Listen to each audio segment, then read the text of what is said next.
Have you ever wondered why, in some situations, you seem to be blocked in going deep into intimacy? You go to the third level and just something blocks you. You can't share your feelings. You can't tell someone else what you really need. Well, oftentimes the reason that is because we have too much anger inside of us. I've mentioned this, I know, in past sessions, but it's very important. This session actually gives us additional ways that we can turn the things that have caused us to be angry into something that benefits us. I mean, you look in the past, childhood or some really tough things that have happened to us, painful things, trials. You can usually literally use those things to be benefited. You can be more loving. You'll see in this session, we'll give you 5 ways to turn trials into something that actually benefits you and actually causes you to feel more self-esteem. I mean, you'll see it in this session, but there's also a handout that I want you to have available that we gave. It's in your video box. Have that ready because you're going to use that towards the end to actually go through your trials and turn them in yourself into something that really benefits you. So let's get right into the session.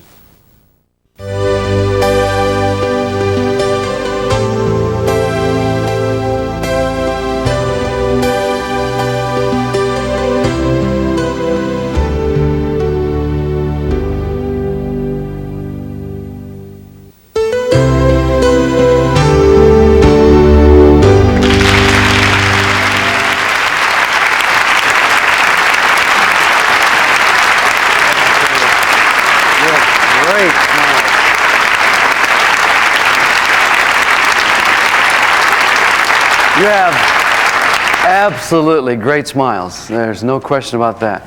Well, this is the session that I long to do. This is the session where we actually get into some specific ways that you can take some control, personal control, over your past as far as trials you've had, things that you can't shake. You know, when you have those thoughts once in a while like, ooh, I don't like to remember that, or ooh, they did that to me, and ooh, when I think about it, it just causes anger to boil up in me, and I don't even like to think about it. Let's do something else. Well, this is a session where you're going to be able to bring those, if you want, to the surface, do something with them, and turn them into something positive for you. So that when you remember them, you'll have positive memories of it instead of negative memories. This is turning and reversing the negative experiences of our life into something positive and encouraging for you personally. It is a session that actually gives us new freedom and victory over emotions, damaging negative emotions like anger and worry and fear. If you want to reduce those emotions, this is the session that reduces them. Stress is just a socially acceptable name for anger. And when we're being frustrated with a blocked goal, we're angry, we call that stress. And this is the session that can reduce that for you. Reduce your worry. And now that doesn't mean you're not going to have experiences that are negative. We will, I do. You will. But instantly we can begin to take those emotions and turn them into something good. Now, it's kind of like, it's not escaping life in our troubles, it's using life in our troubles. Otherwise we'd be like the guy who was so beat up by life and trials all the time and stressed, and his job was pressured, and he was so sick of it, he says, I can't take it anymore. I have got to escape, I've got to get away. So he read in the paper about this monastery for laymen that you could go, and there's no talking, and all you do is pray. And he was really excited about it. He says, that sounds like what I need to escape all this stuff. So he goes to this lay monastery, and he hears the instructions, and you can pray all day long, but the only problem is you can't talk, and every 5 years you can use 2 words, and that's it. So at the end of his first 5 years, he went into the head of the monastery, and the person said, you've got 2 words you can speak. He says, oh, bad food. So that was it. So 5 more years. Now it's been 10 years he's been there. He comes in, the head says, you got your 2 words to speak. Hard bed. And, okay. So 5 years later, this is 15 years now he's been there. He comes in, he says, you have your 2 words. He says, I quit. He says, well, I'm not surprised. All you've done is complain since you've been here. So, now, one of the things about in life is Life is full of people who complain and blame, and I think that's a natural response to things that happen to us that are trials, is to go under and start complaining. And it's common, natural. But I'm going to talk about something that's not normal in the sense of every day. It's something you have to choose to do. It doesn't seem to be a natural response of humans. But when we do it, it makes a tremendous difference in our life. I'm going to explain in just a couple of minutes some steps we can take and apply. 5 steps. And I want us to, there's a couple of illustrations I'm going to use to get us into it, but when we get into it, I'll give you enough illustrations so that I'll come out of my own life and lives of people that I've been able to encourage and help in this area, so that you can go away feeling like you not only heard the points of how to do it, but you actually heard people that applied it and the outcomes of that. And I get these kinds of things all the time, because it's basically in counseling, a lot of people are coming in because they're hurting. And we call this session treasure hunting. In other words, within every trial, there are treasures. And you'll be able to mine out the treasures in each of our trials. Whatever the pain, small pain or large pain. Several years ago, a professional athlete came to me at one of the pro football conferences, and he was really stressed, nervous. And he said, I don't know what's going to happen to me. I hurt my knee in the last season, played 9 years, Super Bowl ring, and he said, I don't know what I'm going to do because I can't get my knee any better. I'm in rehabilitation, but it's not responding to it, and it's making me really nervous because next summer when I go back to summer camp, I have to have my typical physical, and I don't think I'm going to pass it. And I'm really fearful that I won't pass it. And I said, well, tell me what you're going through. And he says, well, all I've ever done is play football. All the way through high school, junior high school, and college. I was a starter and then went right into the pros. I've been a starter in the pros for 9 years, and my life is over. It's done. If I don't pass this physical, and I have to pass it, so I'm really working hard, but I'm just so uptight. And I said, do you want to reduce all this stress? Do you want to get excited about your future no matter what? And he said, yes. I said, okay, I want you to try something. I want you to take as many pieces of paper as it'll take, but I want you to take a piece of paper and I want you to list the possible things that will happen to you if after next summer. You're going to go to training camp, you're going to take your physical. So what could happen? Well, you could pass your physical and play for this team and continue to play. Or you could fail your physical and be traded and play at another team, right? Or you could fail, not get traded, and then what are you going to do? So I want you to write all the benefits that you can think of for all the possibilities for those 3. And he said, wow, I don't know if I can think of any of those. I'm not a real creative person. I said, just do it. You've got now, from now till, it was like February, you've got from now till July, so just try it.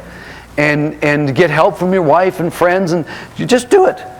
And he said, I don't know. So when I saw him a year later at the pro conference, he was so excited that he ran up to me and threw his big arms around me. He was tall and squashed me. They don't always realize their strength.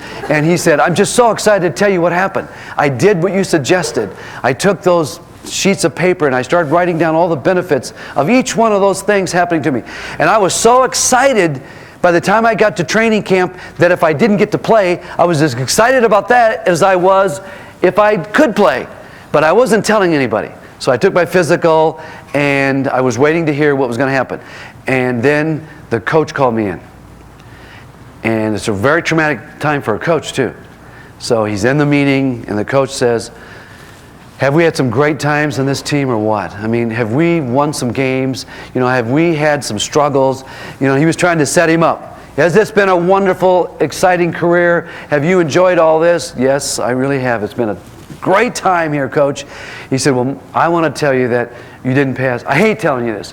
I hate this time. This is the hardest part of my job. But you didn't pass your physical. And we could trade you, but we don't advise it because your knee is really messed up. And it's our advice for you to retire from football. And he jumped up, the athlete jumped up and said, "Great, coach, give me 5, this is exciting." And the coach's mouth dropped open, and he said to him, after this player had hugged him, which had never happened in his career, he said, "I have done this a number of times in all my life in all the different levels of sports. I have never had an athlete respond with enthusiasm when I told him he couldn't play anymore." And he said, "Coach, if you only knew all the reasons why I'm excited." Because he then went into a career that he figured out over those 6 months he would love to do. And he'd always wanted to learn about it, and that was part of his benefits, that if he didn't do it, he could do this career. He'd already started studying a little bit and sort of hoped maybe I won't pass that. He was very excited. Well, he's been doing it ever since. I hear from him at least once a year. He's very excited. He's a major leader in our country, in fact, in this area, and loves every bit of it. Well, the reason why he got excited is because he took the time to write down the benefits of each of the areas. And so he was thrilled and realizing that it's a new opportunity to, any trial is a new opportunity. In fact, the word in Chinese for trial is door of opportunity? That's exactly what a trial is. It's a door of opportunity. And so what I want to do is go through each of these 5 areas one at a time, and then I want to bring people's lives in so that you can hear real stories about people that have gone through the same things you've gone through, and then taken the process that you can if you want.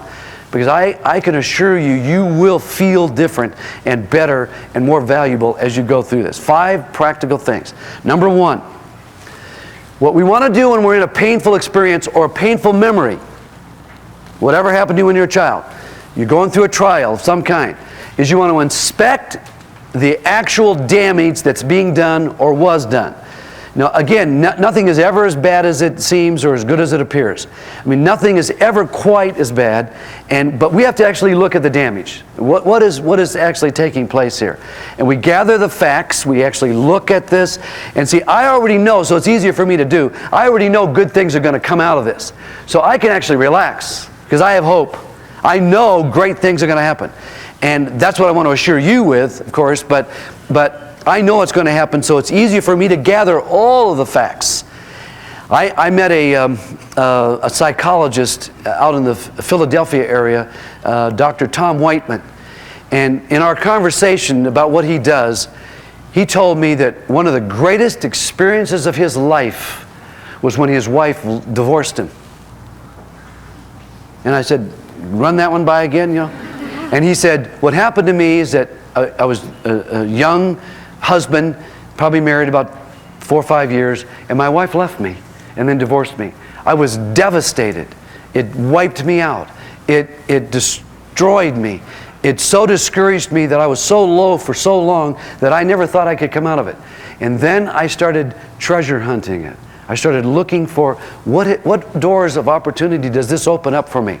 And the moment I started looking around, I realized I know what it feels like to go through a divorce. I know what the pain is.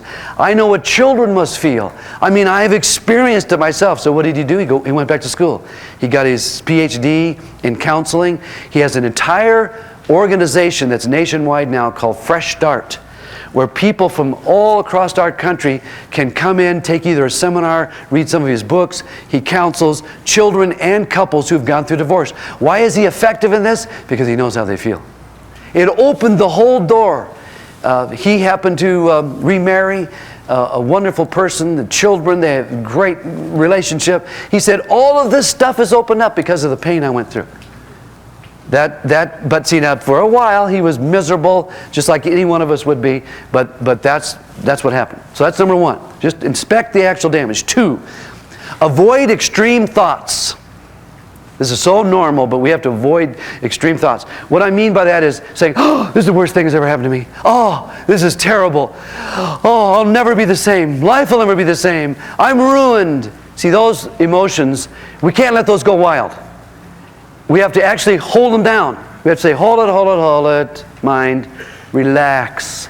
It's not the worst thing that's ever happened. It's not the worst thing that could happen. It's bad, but it's not the worst. Because what happens when you say, "Oh, this is the worst thing that's ever happened to me," you're pumping all kinds of damaging chemicals into your body. And it's almost like you're getting ready to fight. but you don't actually get to do the fight. So if every day you're pumping these chemicals inside of you, then it's actually damaging us physiologically, and those are the things that make us sick. You know, all these stress tests they give us, they say that right after a major blow in life, it's not uncommon for like a year later for us to have a serious disease. And one of the reasons is because we panic and hyperventilate and pump all these chemicals into us and we don't release them. And then if we continue it, it just does a lot of damage. I can remember the time that I was in Florida speaking, and these people said, would you like to stay at our home instead of a hotel and have home-cooked meal and everything? I said, yeah, that's a great idea. So they said, well, we're going to be gone, so we're going to be a little bit late, but we want you to come. We're going to leave the front door open and just go right in and make yourself at home. Here's the map. And I thought, what a great idea. So I went to their house, got there about 10 o'clock. They weren't home, and tried the front door, and it was locked.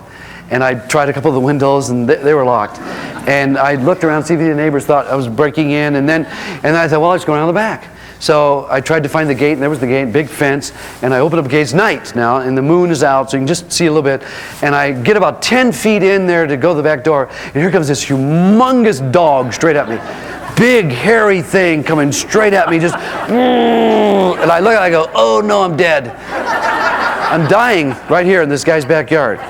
And it goes, slides right into my feet. It starts licking me, and I say, nice doggy. Well, but you talk about the chemicals being pumped into my body as he was heading to me. It only takes seconds for the whole body to go, uh-oh, big trouble, death, get ready, dilate the eyes. That's what happens to us in a crisis. Now, in real life, that kind of thing can happen to us. We can bring that on ourselves by going, oh, worst thing that ever happened to me. I can't believe this. See, we actually pump those things in. The reason I don't do that with me now is because I know that something's good is going to come out of this. So I don't have to have these extreme thoughts.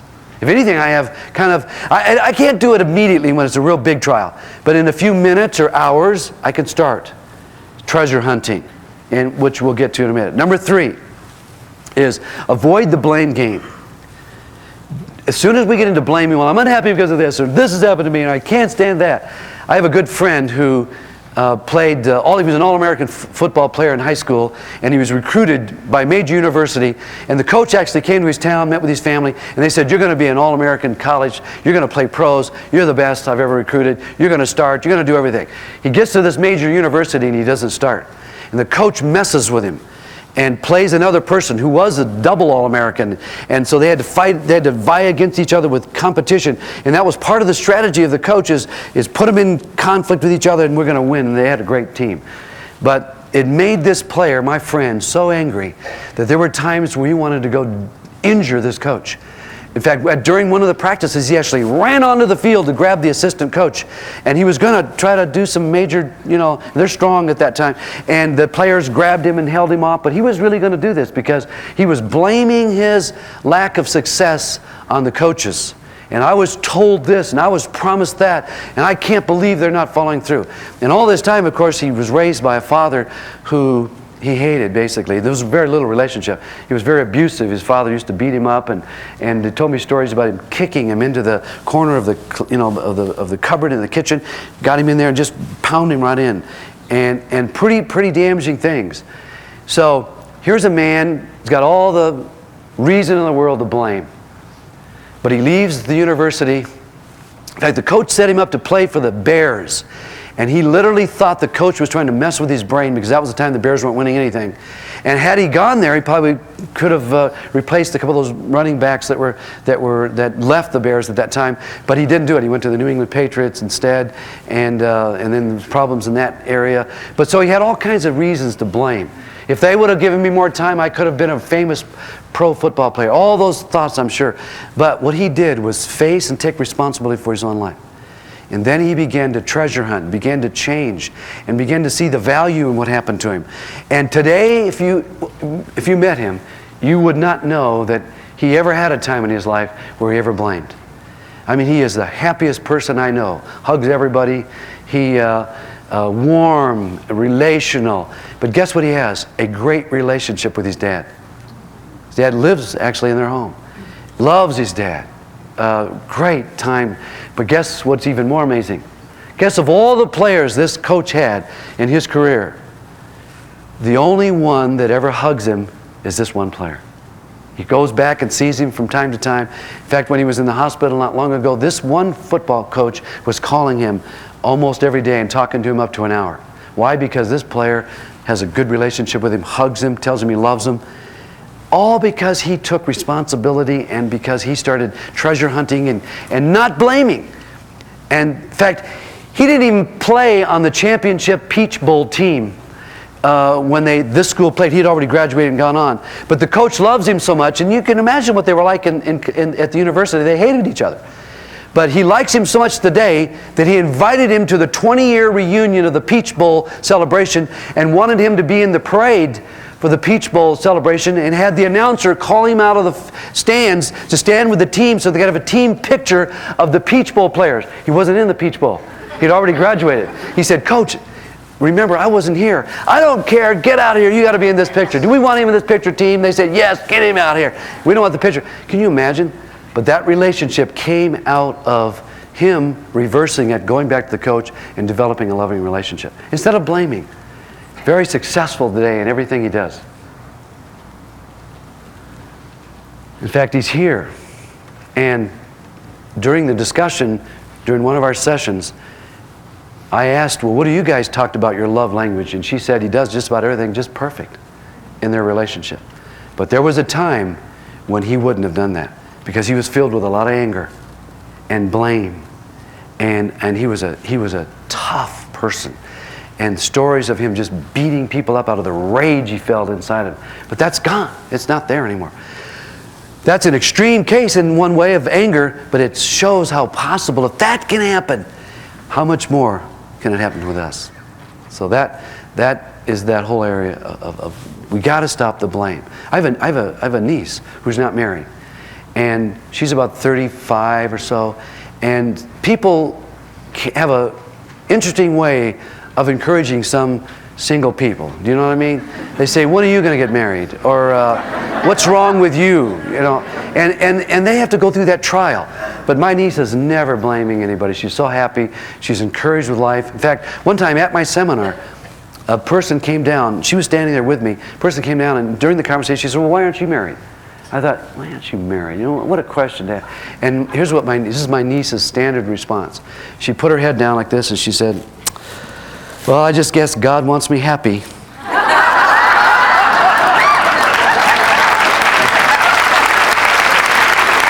So she's not blame-based. She's not into saying, "I'm not happy because other things are robbing me of my happiness." And that's really at the heart of this session. Okay, that's 3. Don't blame. 4. We're getting closer to 5. 4. Allow yourself to grieve over pain and discomforting experiences. Don't jump into treasure hunting too fast or you get cheated. And you'll understand it here when we get to 5, because 5 is treasure hunting. But see, if you go through some painful experience and you go, boom, right into treasure hunting, you don't get to experience the grief. You're actually mostly in denial. We're trying to escape the pain. And for denial, some people think denial is just another river in Egypt, but denial is really real. It means I'm trying to avoid the pain. And it's not a healthy thing to avoid the pain. If you've lost a loved one, we have to go through the normal, natural emotions of feeling the pain. Otherwise, we're actually cheating ourselves when we're treasure hunting. And I had a high school girl at a retreat one time, this was years ago, who came to me, and I mean, her facial expression was gone. She was empty, blank. And some of her friends brought her actually and said, "Would you talk to him? Would you talk to him?" And she said, "I can't." You know, she said, "My life is over. I'll never be married. I'll never have children. Nobody will want me because I've been damaged beyond repair." And I can see how you can think that, we could think that, but what had happened is that she was babysitting, and the husband of the girl she was babysitting came home before the wife and sexually attacked her. And so for her, in her mind, life was over. And I mean, I can understand. I mean, that's probably the worst pain a woman can go through. Damage beyond damage. Well, I only had a little while with her, and then I was able to meet with her a few times because of a different city that I was living in. But I began just to let her know initially that I know this bad stuff has happened to you, but someday you're going to be able to treasure hunt this. But what you've been doing is going through the emotional pain of this, and That's healthy. Now you may say you don't want to do that, and I can understand that, but it's all part of what the healing process has to be. So we have to go through the grieving time and experience that. Otherwise we'll tend to block it, and then we don't get the benefits that we can have. 5, and I can hardly wait to get to this one, because this is treasure hunting. And I'm going to take you through my life and several other people's lives and show you very practically. Now you have a handout.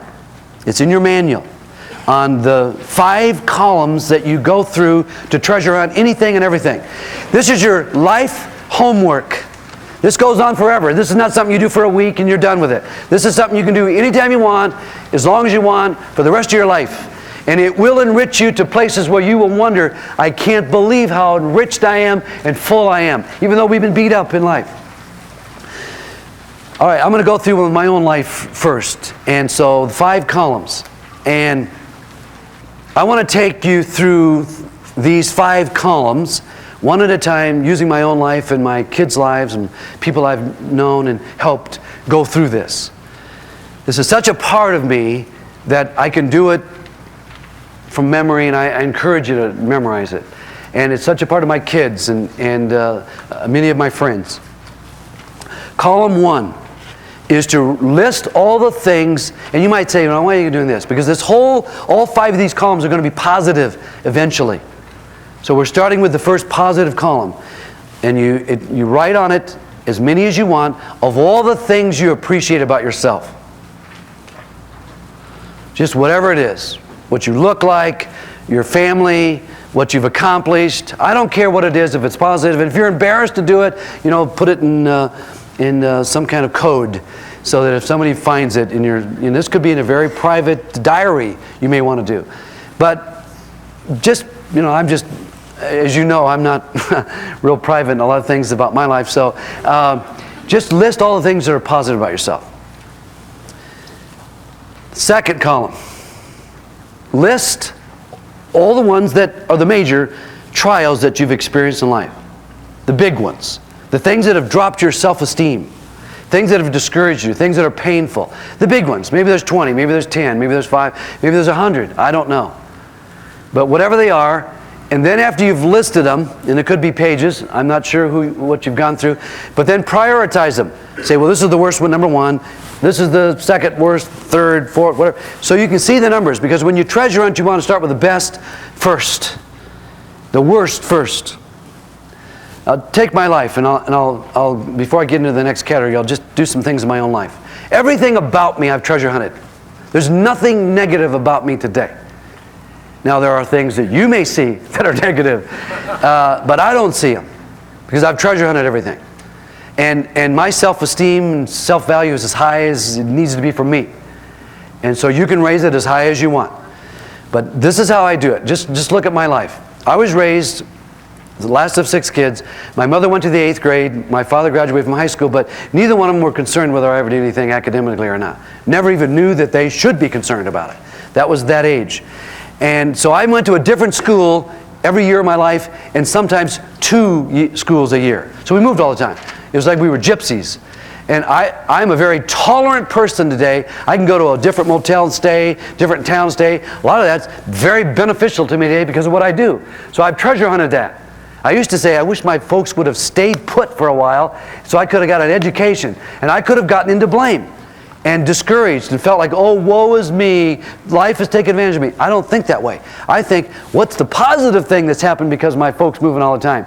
And what's the door of opportunity, like the Chinese say? And the door of opportunity for me is it certainly has made me very tolerant of people and to be with anybody, and I can travel and do whatever. Here's my academic experience. I never took a book home until I was a senior in high school.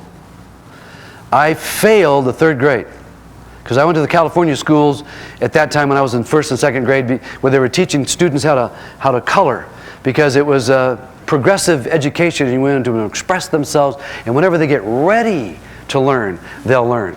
And so I was in that age. And then we moved to the state of Washington, and they were way ahead of me. So the teachers got with my parents and said, we think Gary should be a leader and stay back a year, and it sounded good to me. And so I did. I stayed back a year, but my kids loved hearing that story. Dad, You failed the 3rd grade. That is a scream. In fact, just the other day I told somebody that and they said, the 3rd grade? And I think a lot of grades to fail, but not 3rd grade. So anyway, but the 3rd grade. So I used to be ashamed of that. I'm not anymore. I've treasure hunted that, which I'll show you how I did. Horrible speller and reader.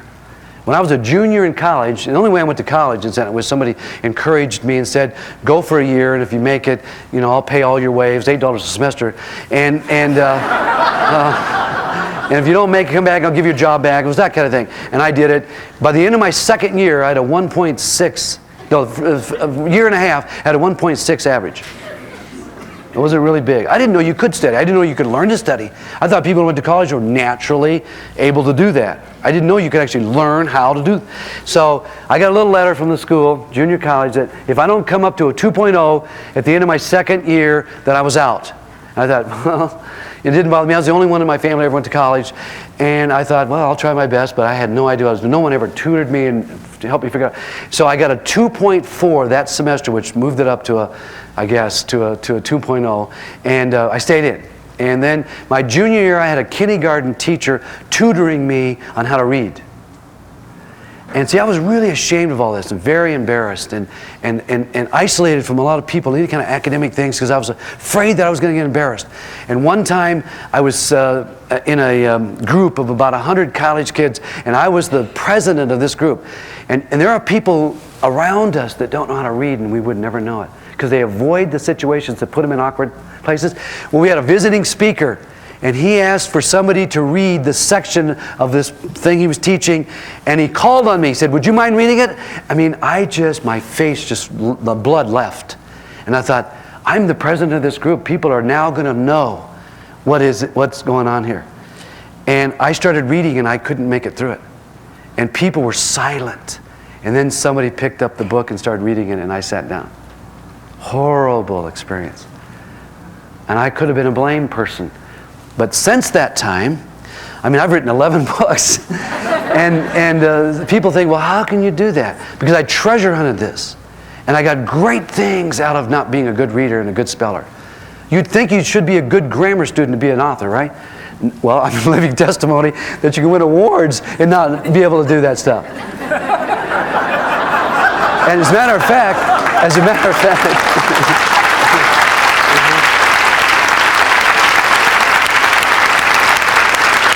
see, as a matter of fact, I've come to the place where I feel like I'm better off not being a good reader and speller than if I was, and I'll explain that. Look at my physical appearance. Look at my ears. What do you see?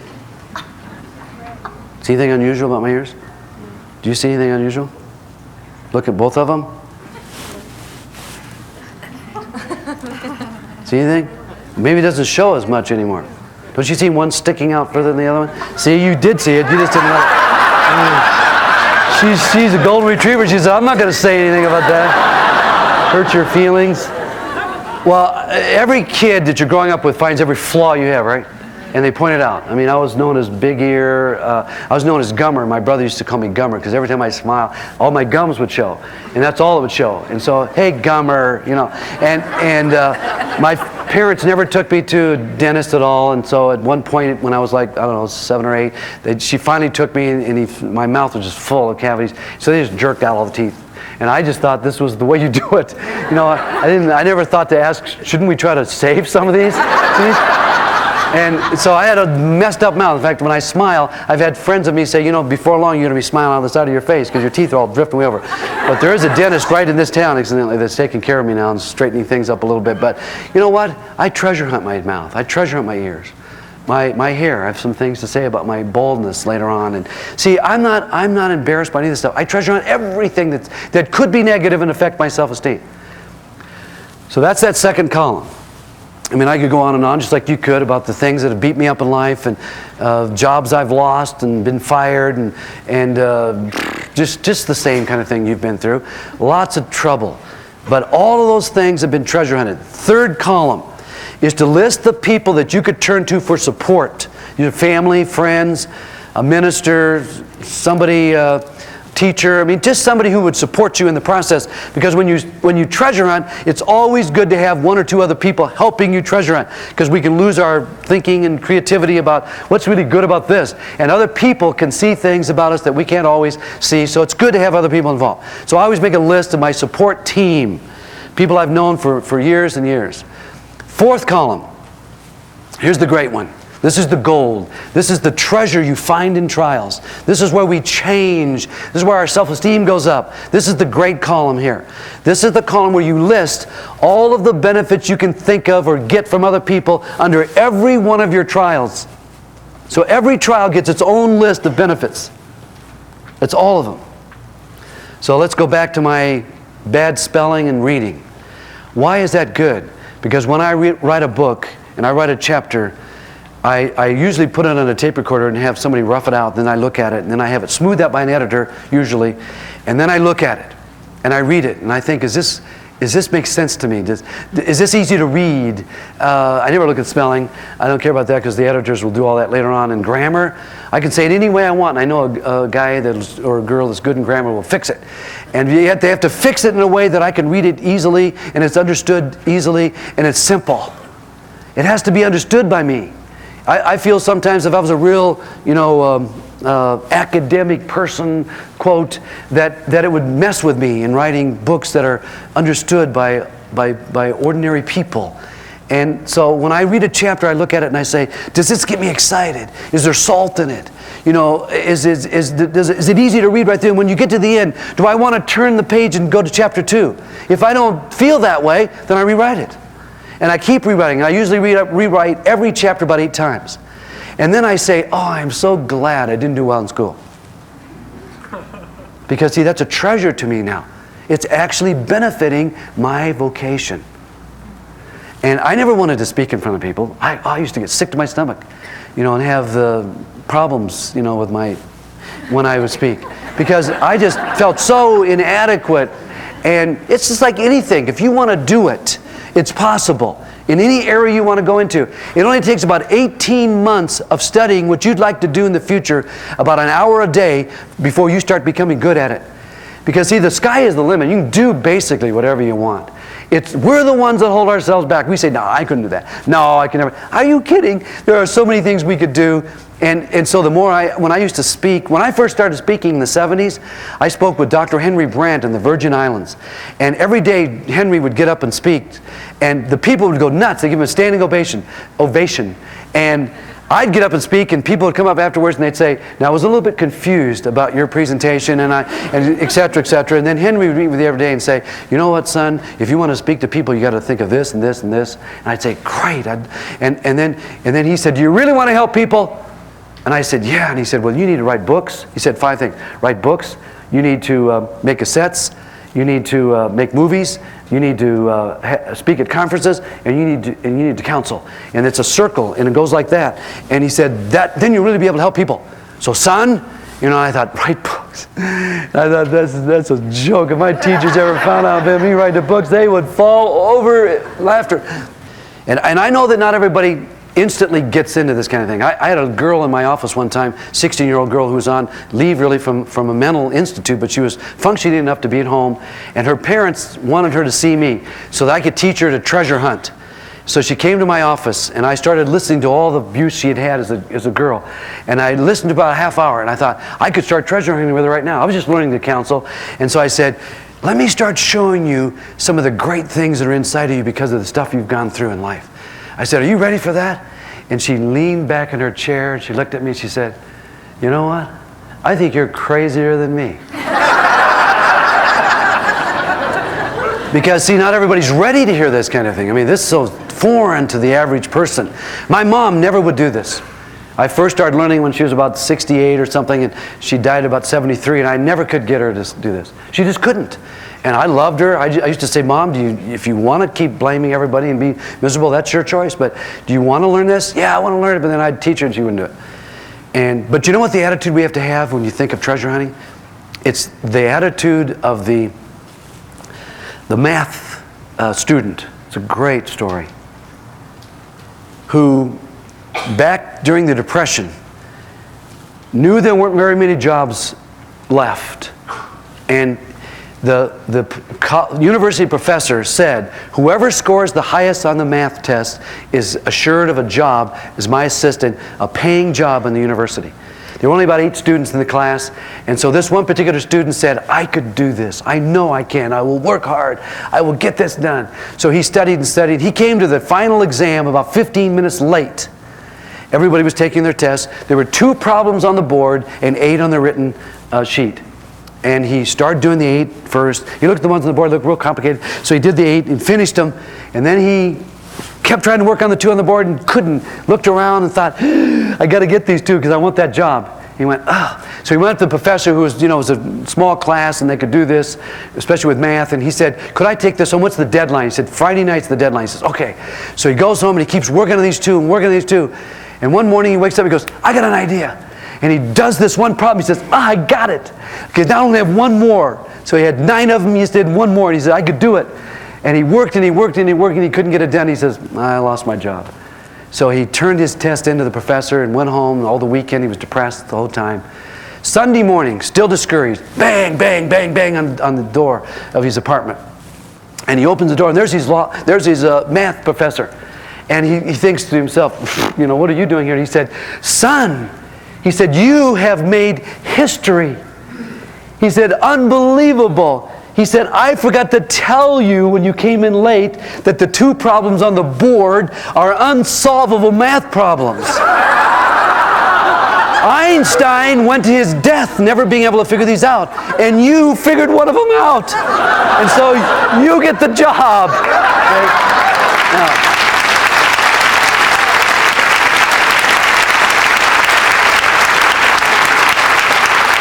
now, you know why I love that story? Because nobody told him that you couldn't figure this out. And what happens in life is that we think to ourselves, I can't get any treasure out of this trial. This is the worst thing that's ever happened to any human being. No, that's not the case. You know who inspired me in this whole concept? A woman by the name of Corrie ten Boom. How many of you have ever heard of Corrie? Okay, most of you. Corrie ten Boom was a woman who was captured along with her family by the Germans. She was hiding Jewish children mainly and Jewish families in their home in Holland, and she was captured. She saw her sister killed in the concentration camp, her parents. She was raped. She had lice. It was the worst thing on life. I mean, everyone has seen the Holocaust and the problems with the German concentration camps. That woman was released by a clerical mistake. And she traveled all over the world for 20 years encouraging people that you can go through any trial and come out smelling like a rose. And I saw her, I met her, and she used to say so many encouraging things to me that I never even really understood initially. She used to say, young man, don't wrestle with the circumstances of life, nestle with God. I used to go, what in the world does that mean? And she had all these little statements but you know what? She got to me because she worked on me. And I would go up to her house. She just lived a little ways up the street from me, and I'd go up, and she was so encouraging. We'd have her in our home, and I learned, the biggest impression I got is that if Corrie ten Boom can come out happy, encouraged, and loving people through going through that, I mean, what's happened to me? I mean, it's nothing compared to her. And that was the inspiration that I needed to believe, like that math student, that I guess it's possible to figure this out. And he did. That's the attitude we have to have. It is possible to find treasure in the worst circumstances. Yes?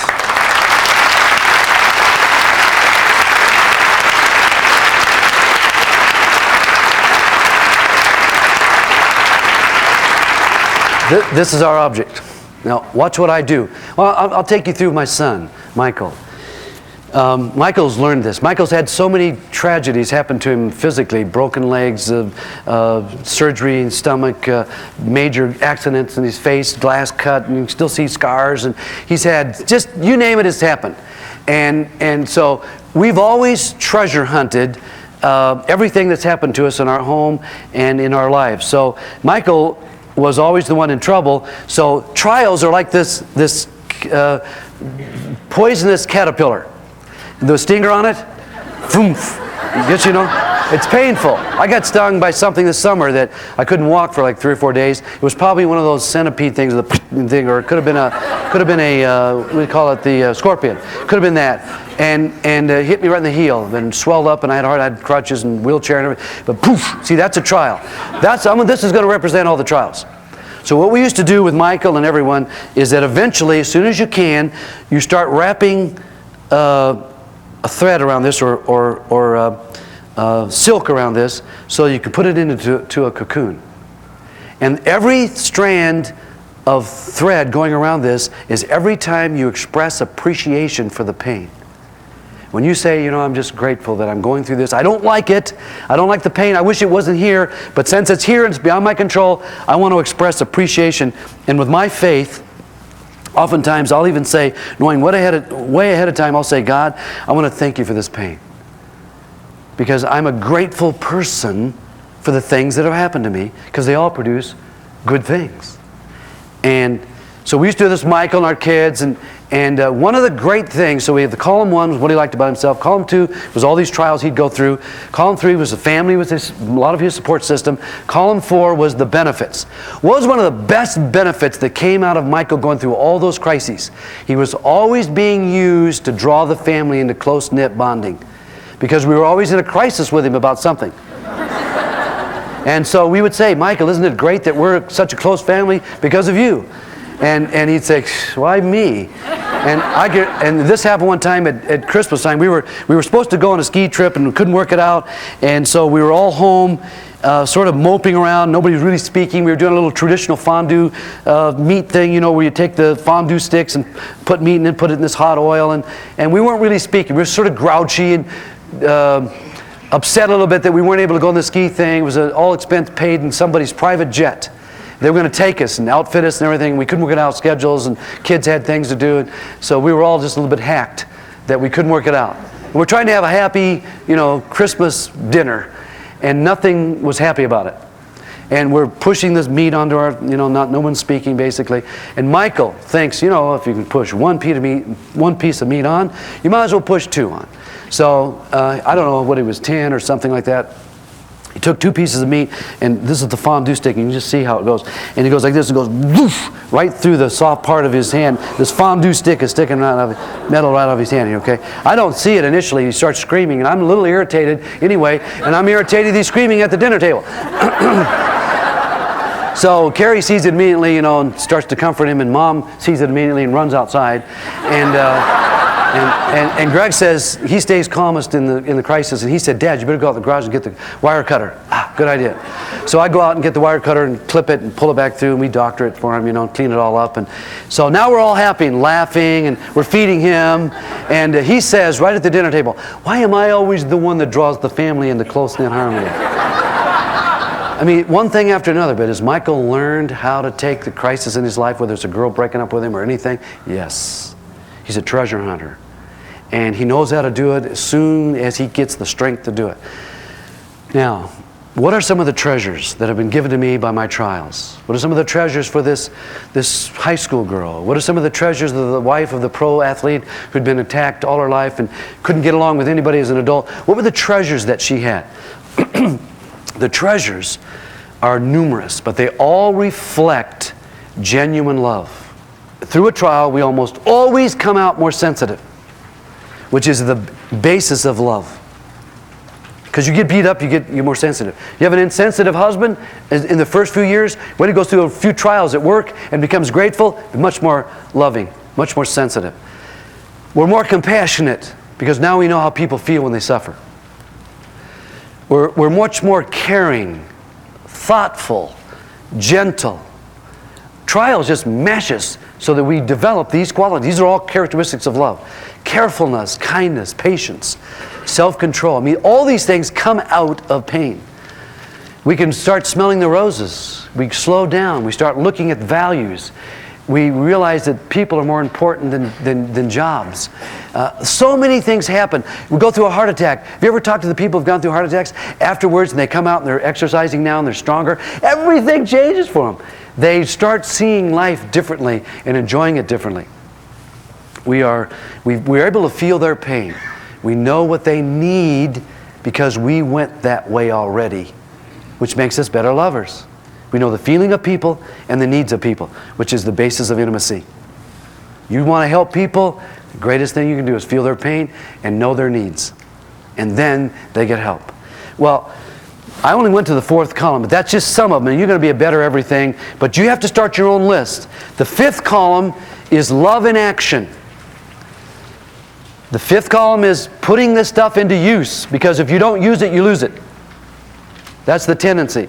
So take the woman who was abused as a young girl and that was married to a pro athlete and even attracting kind of friends that abused her. I mean, it was amazing, she said, how she responded. She couldn't love her child. She had a hard time responding to her husband. She was distant. She couldn't respond sexually like she wanted to because all the pain and the abuse. I started treasure hunting with her about 6 months worth of time now and then. My daughter Carrie helped me with helping her treasure hunt. She came to the place where she felt so valuable because locked in her heart were all of these qualities that I mentioned. Compassion, sensitivity, empathy. You know what she can do? And she told me this one day when we were treasure hunting. She said, I never thought about this before, but I can walk down the street and sense when I meet a woman or see a girl on the street if she's been abused. She says, I can feel it inside me. Guess what she does today? She has love in action. She's a volunteer in a women's crisis center.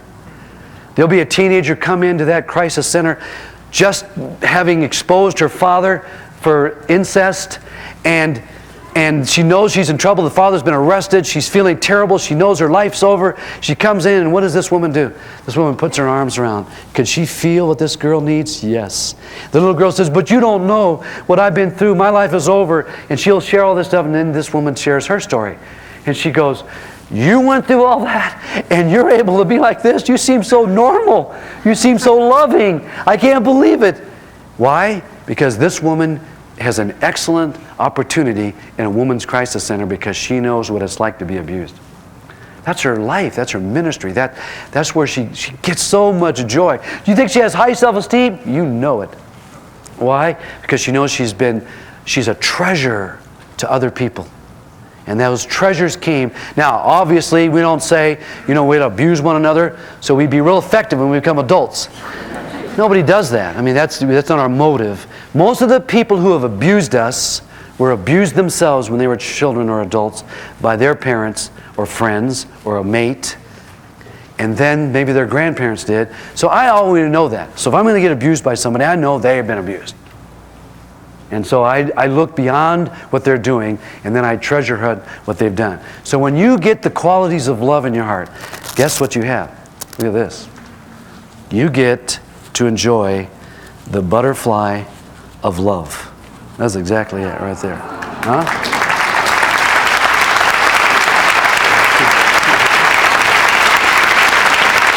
Because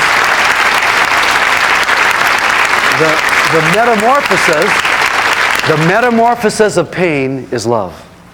But we have to let that happen by being grateful. We have to actually go through the process of saying, thank you, I don't like doing it, but I'm going to do it with an act of my will. I will learn to be appreciative because I know there's treasure there. And as you find the treasure, then you finally are grateful. You feel it. And guess what? You can't be mad at the people who abused you anymore because they've benefited you. So it's pretty tough to stay angry when you know you're really now a treasure.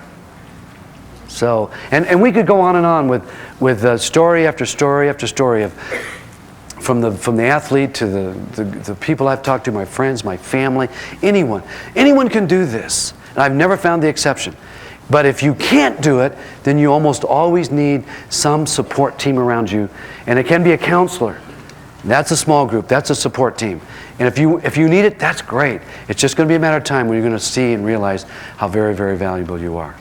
Now, before we finish, I want to share, we're going to have question time, but I want to share the next session is how we can design our relationship so that both of us, husband and wife, have a mutually satisfying sexual experience, and it's regular, so that you can design the kind of intimate sexual relationship that is enjoyable to you. It's not one-sided. It's both enjoying. and where it comes from, and what you can do specifically, how you too can create that. And so that's the next session, but I just challenge you and know that it's going to take a while on treasure hunting. It sometimes doesn't happen overnight, but it will happen. When you get your list going and you start realizing, get as much advice as you can, and I can assure you, you will start feeling and realizing how very, very loving you are because of what's happened to you.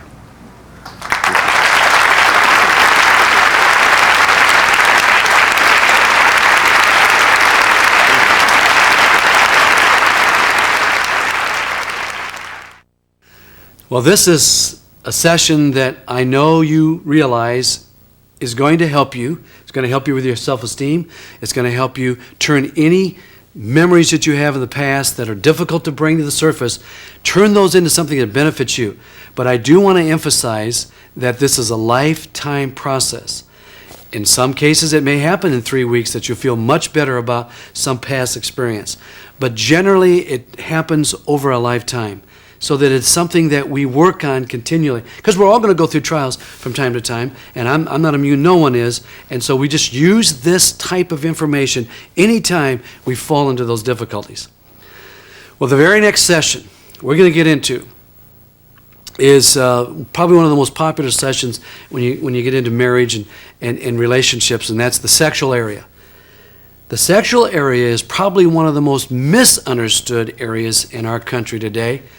And what I've tried to do is give you all 4 sides of the sexual relationship. If you want a mutually satisfying, enriching sexual relationship, it has to include 4 different areas. It's not just the physical.